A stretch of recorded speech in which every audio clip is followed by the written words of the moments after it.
આપ જોઈ રહ્યા છો સ્પાર્ક ટુડે ન્યૂઝ સમાચાર સુરતથી મળી રહ્યા છે। દક્ષિણ ગુજરાતમાં ભારે વરસાદને લીધે 15,000 એકર શેરડીના પાકમાં સફેદ માખીનો ઉપદ્રવ સામે આવ્યો છે।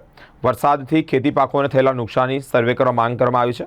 ખેડૂત આગેવાન જયેશ દેલાડની માંગ છે। રાજ્યના કૃષિ મંત્રીને અપીલ પણ કરવામાં આવી છે। ભારે વરસાદને લીધે સુરત, તાપી સહિત દક્ષિણ ગુજરાતના જિલ્લાઓમાં ભારે નુકસાન છે। શેરડીના ઉભેલા 3 લાખ એકર પાકમાંથી મોટાભાગમાં વ્યાપક નુકસાન થયું છે। દક્ષિણ ગુજરાતમાં ભારે વરસાદની આડઅસર જોવા મળી છે। 15,000 એકર શેરડીના પાકમાં સફેદ માખીનો ઉપદ્રવ જોવા મળ્યો છે।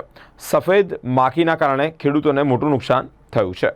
ખેડૂતોની હાલત કફોડી બની છે। જયેશ પટેલ, ખેડૂત આગેવાન। આ વર્ષે સતત વરસાદ સમગ્ર ગુજરાતમાં આવ્યો છે।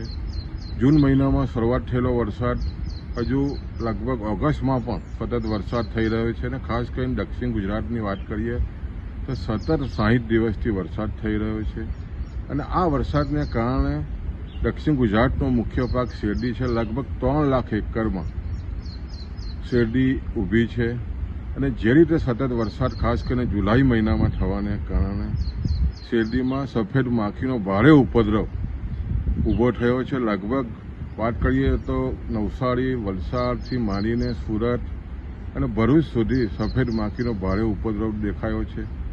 આને કારણે લગભગ 15,000 એકરમાં શેરડીને વિપુલ પ્રમાણમાં નુકસાન થયું છે। હાલમાં સરકારે જુલાઈમાં વરસાદ પડ્યો, વધારે પડતા વરસાદને ખેડૂતો માટે પોર્ટલ ખોલીને મદદ કરવાની જે વાત કરી છે, આ વધુ વરસાદને કારણે આ સફેદ માખી આવી છે।